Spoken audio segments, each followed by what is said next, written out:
My name is Craig Sell, and I welcome you to the PACE Insight series sponsored today by Concentrix. The subject is sustainability, growing expectations for CX industry leaders. Businesses today are experiencing a shift in their environmental sustainability focus from a single team to company-wide, where everyone has a part to play in moving sustainability initiatives forward. Today, we'll discuss how to bring the value of sustainability across your organization and ultimately to your customers. And on this PACE Insight, we're joined by Marc Major, Director of Global Sustainability and co-leader of Global Company ESG efforts at Concentrix. Marc guides and advises other company leaders on the Concentrix environmental strategy and policies, as well as collaborates to establish metrics for internal use and external reporting.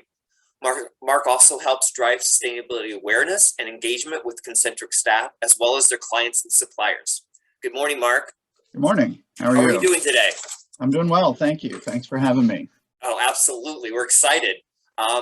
So, hey, to get started, you're a leader of global sustainability at Concentrix. Can you talk about what you do? Sure. Well, I mean, you mentioned some of it, right? But I've got a lot of history in this space. I've sort of where business and environmental sustainability overlap is become my expertise. I'm fortunate to work with a really strong team in the real estate group and other parts of the company with a great executive champion, Philip Cassidy, who, and rolling up to Chris Caldwell, of course, who's also a champion of this, which is really, really helpful for us. Chris Caldwell, our CEO, has made some very significant public statements on this. We've released our very first ESG report this year. Concentrix.com/ESG is where you can find that. You'll have to download it because it's so large. It's full of photos and great illustrations, diagrams, and data. It is our first attempt because we just spun off as a newly traded, publicly traded company in December of last year. And as part of our new corporate identity, we take ESG, environment, social, and governance very, very seriously. And we have a lot of interesting and important, I think, goals set out in three main focus areas: climate, waste, and ecosystems. And we're striving every day to engage suppliers, engage clients, engage our staff, of course, to drive innovative solutions to reach the goals that we've set out. Because our goal is not just to do good business, but to make the world a better place in doing so. And so that when our children and grandchildren look at us someday and say, what did you do to help solve these problems that are going to color my whole life? We can have a story that we're proud to tell and that they're grateful to learn about. That resonates with me a lot, and I think what you've done is amazing. So now most people think that they're doing their part by filling their recycling bins at home. What does sustainability mean to Concentrix, and what are you focused on, Marc? Well, that's a great start, and waste is one of our focus areas. So I don't want to minimize the importance of that, of the awareness, and the sort of the positive impact that a step like that will make. Filling the recycling bin is just one way to handle waste. One way is to start. We have a 5R mantra that we use on waste. It's rethink it. Do you need to have this at all? Do you need this paper? Or can you do without this paper somehow? Do you need this product, or can you do without this product somehow, right?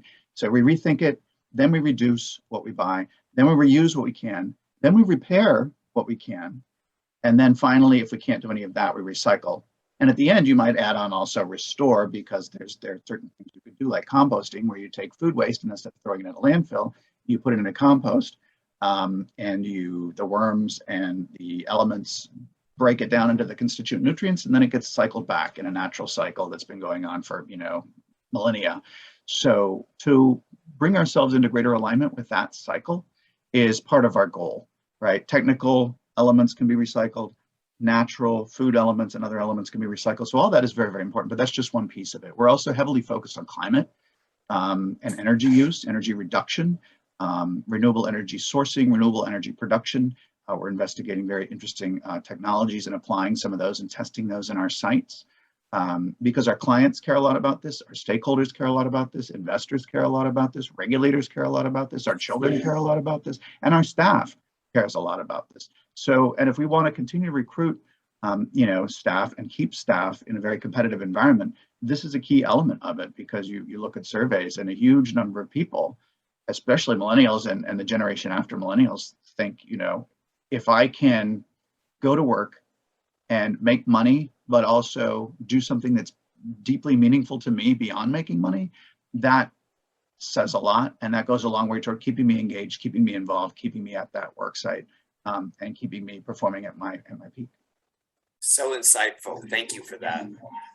What, in your view, are the top sustainability challenges companies face today? Oh boy. I mean, a lot of that depends on the industry you're in, right? Different industries have different impacts. We talk about our sustainability impact in terms of both our negative footprint, which we want to minimize and avoid. But that's not very motivating because nobody gets up in the morning thinking, I really want to go reduce my negative impact on the world. Right? People get excited by things like collaboration and innovation. Agreed. And improving the world. And so we also think not only in terms of our negative footprint and minimizing that, but in terms of our positive handprint and maximizing that. And so that's a key part of our thinking, a key part of every message that we send on sustainability is how can we do more good while we're doing less bad? The more good is more motivating. They're both important parts of the puzzle, but it's really important to do more good. Now, when we think about our particular industry, we've looked at 3 different areas that we think we can make an impact in. One is our technology footprint, all the computers and all the data that we transmit. One is our buildings footprint. We operate 300 or more sites around the world. That has a significant impact. And lastly, our people, right? What are they doing at home? What are they doing at work? Are they extending their influence into the community? Are they taking actions that they would never have taken but for our intervention and our help? Whether that's at work or not, those are the kinds of ripple effects that we want to create. And if you think about the Concentrix logo, I think of it as a ripple, like a pebble dropped into a pond. And we aim to be centers of productivity in the communities where we operate, but also centers of inspiration and centers of community. And so this is a part of that puzzle. When you ask companies in general, I think one of the biggest tricks is getting executive alignment. We are fortunate to have top level executive alignment, as I mentioned before. We're also fortunate to have hundreds of people who have come together around the world, who've responded to our surveys, who've come out for our green forums, who've expressed interest in becoming part of over a dozen green teams that we've created, some from our 3 big goals, climate, waste, and ecosystems, and some bubbled up from their ideas, right? So we're certainly responding, as we always do, to staff and to community concerns and interests, because we want to engage and we want to weave together all of those energies and accelerate our progress that way. So we're fortunate to have executive support. I think those who do have executive support have a few challenges they sometimes face. One is about committing in a way that's meaningful and not just window dressing, right? Are you doing the things that are really important? And are you moving the needle on those things? Are those the things that matter to the earth? Are those the things that matter to your staff and to your stakeholders? Are you engaging beyond your walls, right? Because we're 270,000 people around the world, but if we expand our influence beyond our walls, that's the ripple I spoke about, we can make a much, much bigger impact. And the problems are so vast, frankly, and the challenges are so huge that I think leading companies and governments around the world are recognizing nobody can do it alone. This requires collaboration in a way that people haven't thought about or talked about or worked on before, but it's like World War II, frankly. Yeah. It's a massive challenge that requires a massive international coordinated effort. And we're just beginning to get our heads around that. We're just beginning to handle that. I think we're taking steps in the right direction, which is great. Lastly, I think companies need to figure out that they need to make financial commitments. It's not just pouring money, throwing money at a problem, but it's really about thinking deeply and weaving sustainability considerations into your risk analysis as a senior executive team, and into your financial analysis, into the weighting that you give, into the investment prioritization that you have, into the payback requirements that you demand for investments that you make, right? If it returns not only financial value, but also environmental or social benefit, shouldn't we have a different calculation that accommodates that? I would argue yes. I'm making that argument every day, internally and externally, and we're having really interesting conversations with clients who are also seeing things that way. They realize, this is going to impact all of us, whether we want it to or not. It's coming for us. It's coming at us. Are we going to become a victim of it? Or are we going to think ahead and plan ahead and work together to take advantage of it, frankly? We don't just have to beat it. We can take advantage of it as a business opportunity, because if you look at it the right way, that's exactly what it is. So very informational. Thank you. So what impact has the move to work at home in the customer engagement industry had on sustainability, in your opinion? That's an interesting question too. Work at home has a number of I think positive impacts. I mean, a lot of clients like it. They like the fact that staff feel happier, they're more productive, they don't have to waste time commuting back and forth. So that's one aspect of it. It's not strictly environmental sustainability, but there definitely is an environmental sustainability aspect. If I'm not driving in my car 20 minutes to get to a site and driving back every day, that's obviously a huge impact. We're working with one of the leading environmental organizations, Environmental Defense Fund. And they have a wonderful program called the Climate Poor Program. It's master's students from around the world. Ours is a wonderful woman who's studying her master's degree at Yale. And she came on board with us this summer to help us evaluate the sustainability and social impact of our work at home program. And so we've done a lot of research, some in-depth interviews. We're launching a survey soon so we can understand exactly the nuances of people's behaviors both before and after work at home in our 41 countries of operation. So it varies, as you can imagine, enormously by site. But certainly if I'm in the United States or North America and I drive my car and I'm not doing that anymore, and in fact, I don't even have to own a car anymore because I can do everything I need to do without one, that's a massive, massive positive impact, right? That impact varies across cultures, but everyone is grateful for the extra time. People dress differently. Their hygiene habits change, their food habits sometimes change, their transportation habits certainly change. So they're positive and negative impacts from a sustainability perspective, and we're working through that, and we're hoping to have some results that we can share at the beginning of the new year. We'll share that publicly, and I think that'll be a nice addition to the global understanding of how telecommuting and work at home can really help. I mean, we were a leader on work at home, right? That was one of the things I loved about this company before COVID hit, and now COVID has changed a lot of people's perceptions and moved a lot of companies toward work at home, which is great. That's great for the planet, probably great for people's mental health and other things in a lot of ways, right? But I mean, it can be isolating too. Let's not. I'm not trying to sugarcoat it, but that brings me to one more thought. COVID has brought us to an interesting point where we are realizing that some of the things we took for granted, like we have to have an office and everyone has to come to that office, are just not realities anymore. Right. And sustainability is teaching us a lot of those kinds of lessons, right? Things we assumed were the way things had to be because that's the way things always have been. Incentives and rules in our economy, I'm thinking of specifically, are really ripe for reconsideration. And when we think that, humans created these rules that we live by, these economic laws, and humans can change them however they like, to, we could have carbon fees and we could have, lots of economic interventions that don't harm the economy, but move it in a much more sustainable direction. I think those are the kinds of conversations we really need to start having to make the biggest difference. Yeah, excellent. So you previously mentioned that you have over 270,000 staff in more than 40 countries. So how do you keep employees across the organization engaged and involved in sustainability? Well, I don't do it by myself, that's for sure. We have a wonderful team. Alice Waters is a great example. She's got a PR background. She works with our executives very closely. She's on the core green team, and she is heavily focused on engaging staff around the world with constant messaging, internal and external, mostly internal, and activities and just recognition and contests and information. We're building out our internal app so that staff around the world can just go on the app and learn about sustainability opportunities and report what they're doing, help us track it, share their great ideas, share their proud moments with each other. I went and cleaned up this beach this weekend, that kind of thing. And so, we're building out a whole infrastructure around that. There's other great examples of like Lady Leal in the Philippines, is at the core of some wonderful, wonderful efforts. Some of our countries are really advanced on this. And a lot of it, the joy of this is learning what's going on around the world, because we don't always see it, but we're able to share and get inspired by each other. We also have a series of greencasts going where we have created we're calling them greencasts. Basically, it's interviews like this, where we have staff who have a particular passion around sustainability, talk about that, like vegetarian eating or composting, or anything else that they do, that recycling in a particular very interesting way, or upcycling to make art out of what would otherwise be trash. These kinds of things are very inspiring to people, and I think it's really, really important to get that cross-pollination of ideas so that we get sort of a greater cultural understanding and appreciation, greater connectivity in our company, because it's critical in a global company like ours that's focused on people and relationships.